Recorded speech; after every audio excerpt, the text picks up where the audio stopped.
Hey guys, it's Jessica, and I am so excited today to be back in the thick of new release season, to be talking to you all today about all of the new releases that I am most excited about coming out in February 2026. I have picked 10 books from the numerous books that are coming out this month, and I'm going to share them with you with a little bit of a brief synopsis, and then I'm going to share with you which ones I am likely to read first. I would love if you would leave me a comment after you watch the video and let me know which books you are the most excited to read. So we are going to start today with fantasy, and I would like to start on February 3rd with a new release called Nightshade and Oak by Molly O'Neill. This is being published by Orbit, and I am very excited for it. This is by the author of the book Green Teeth, which came out last year, which I actually have not read, but I have seen a lot of people compare her writing and her works to T. Kingfisher. She is one of my favorite writers, and this one has a little bit more of an intriguing concept to me. That one was about a swamp monster, which didn't quite do it for me in the same way, but this one looks really intriguing. So in this, we are following Malt. She is the goddess of death, and she has accidentally been turned into a human, which has not been going so well for her. And so, of course, she is going to team up with a grumpy warrior to try to, obviously, she would like to go back to being a goddess, be less human. And I do think that they are going to form an unlikely attraction. And I'm hoping this is going to be really sweet. Again, the comparison to T. Kingfisher really appeals to me. I'm not necessarily a huge romantasy person, but this sounds like it might be really sweet and really perfect. So I am looking forward to this one. I don't think I'm going to get to it in February, but I do hope to get to it very soon. Next, on February 17th, we do have my most anticipated book of the month, I will be honest. This is Agnes Albert's Mystical Cat Shelter by Heather Fawcett. Yes, I said Mystical Cat Shelter. So this is by the author of the Emily Wilde series, and I love the Emily Wilde series for being a book that has a romance as a fairly major part of the plot, but never felt to me like the book was about the romance. And this one is about a lady in 1920s Montreal who runs a cat shelter. And she has to meet up with a grouchy but charming magician. And I don't really need to know any more about it than that. I will be honest, I have pre-ordered this book. I love the cover. I am willing to read whatever Heather Fawcett writes at this point, but I'm really excited for this one. I hope you all are too. I will definitely be reading it and reviewing it on the channel. All right, so coming out on February 24th, then we have Weaving Shaw by Heba Al-Wasiti. This is being published by Del Rey, and I do have an ARC that they sent me, so I am very excited to give this one a try. It is a Gothic fantasy about a young woman who wants to save her brother from death. One day, several years ago, our heroine woke up with a terrible new power. She's now able to see and speak to the dead. In order to save her brother's life when he falls fatally ill, she makes a bargain with the Saint of Silence. She must go back and try to find the spirit of the Lord, the last Lord of the Manor of Weaving Shaw, where she lives. And so she travels to the realm of the dead. She travels on the moors. Again, this is using some very Gothic language. And I am very cautiously optimistic about this. So I do know that this does have a romance within it. Again, this is going to be a Gothic fantasy romance, which sounds like it's either going to be really good or I'm going to really not like it, but I do have an ARC, so I will be reading this in February, so stick around if that's something you would like to know more about. Also coming out on the 24th, there is The Faithful Dark by Kate Balmer, being published by Hachette. And this one is actually a traditionally published version of a book that was self-published several years ago.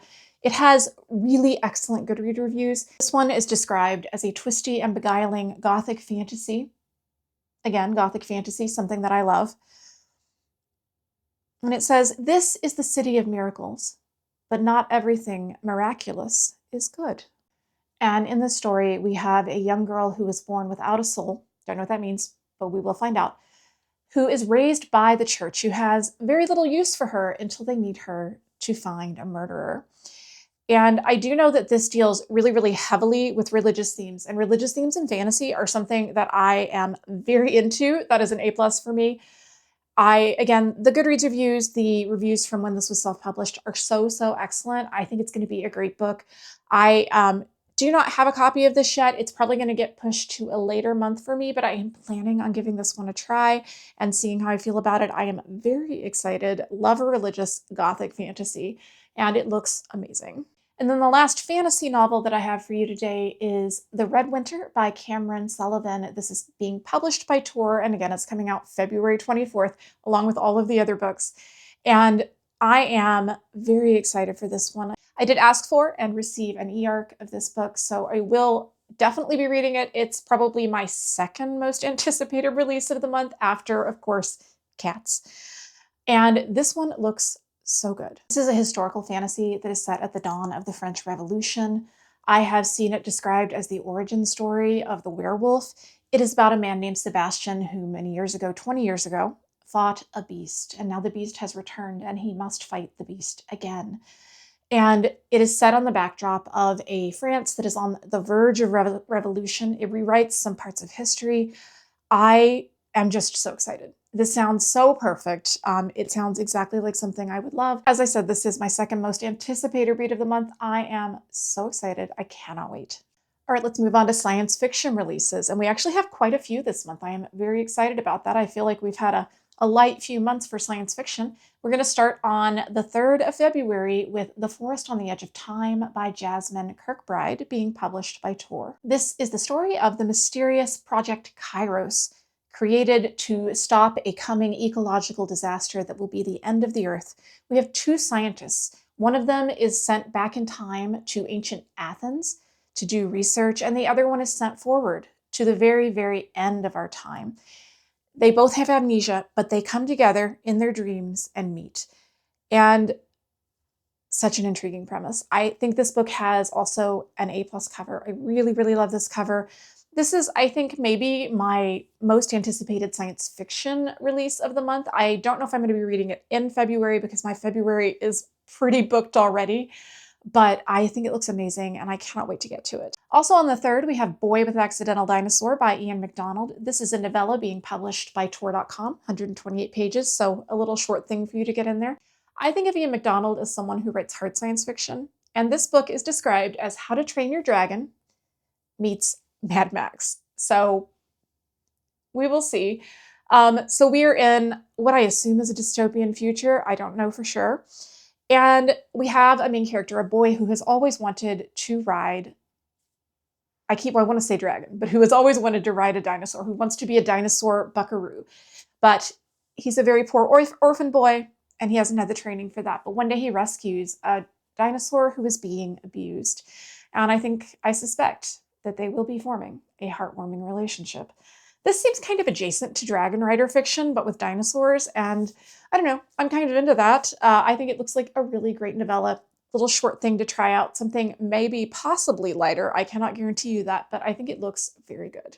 On February 17th, we have The Rainseekers by Matthew Kressel. This is also being published by Tor.com. It is also a novella. This is the story of a influencer and recovering addict who has had it all and lost it all, and now has taken on a very different job. She is going to go to Mars, and she is assigned to photograph the very first rainfall on Mars. And along the way, she's going to be telling the story of the rain and of her fellow travelers who have traveled there to also see rainfall on Mars for the first time. So this sounds like it's going to be a little bit more of an introspective story, a little bit more of a person-centered story, which, if you know me, sounds exactly like something that I would really enjoy. I am in line at the library for this, so at some point I'm going to be reading this one, but I think in terms of the 2 novellas I'm talking about this month, this is probably the one that I am the most excited for. I don't know anything about this author, but I generally trust Tor.com to always come out with something interesting and different in their novellas, so this looks like it's going to be excellent. Also, A+ cover. Really love this cover, beautiful. I would hang this on my wall. The last science fiction book I have for you today is The Obake Code. It is by Makana Yamamoto and is being published by Harper Voyager. This is set in the same universe, the same world as the author's first book, which is Hamajang, I think that's how you say that, Luck, which I have not read yet, but is on my 26 books I want to read in 2026. And this one is described as a sci-fi heist story. This is the story of a famous, infamous hacker who has run afoul of some gangster elements in her world and is being forced to hack into the private life of a crooked politician. And of course, as she digs into his private dealings, she does find some things that maybe she did not want to find out about. This story looks like it's going to be funny and fast-paced. It's going to definitely have a strong element of found family. I actually think this looks really great, and I am excited for it, but I am going to read the author's other book first. This one says it's a standalone, but I do know it is set in the same world, so I do think I want to start with the first book, but either way, I'm pretty sure you can't go wrong. I have heard great things about the first book, and this one already has excellent early reviews. I do have one more book for you today, and this is going to be a horror book. This is The Body by Bethany Morrow. And as I mentioned, I love religious themes in fantasy. I also love religious themes in horror books. And this is a story about a young woman who escaped from her parents' cult. Love a cult story. And now she is worried that something is going on and something is going to take her away from the husband that she has always thought was too good for her. And I don't know a lot more about it than that. It has a very religious themed cover. It just sounds like something I would really enjoy. I'm definitely going to be giving this one a try at some point this year. I am going to be picking this one up, and I am very excited for it. All right, so there you have it. The 10 new releases that I am most excited about in February 2026. And I would like for you now to leave me a comment. Let me know which one sounds the best to you, or let me know if there's something that I did not put on my list that you are super excited about this month. And I, of course, will be back in my weekly reading updates and my end of the month wrap up to talk about the books that I get to this month. So please consider subscribing if you're new here and you enjoy new releases. I do read quite a few, and I also do these videos every month. And if you're feeling quiet, but you still want to let me know you were here, go ahead and leave me the cat emoji in honor of my most exciting release of the month, Agnes Albert's Mystical Cat Shelter. I hope you all have a fantastic day. I will see you in the next video. Goodbye.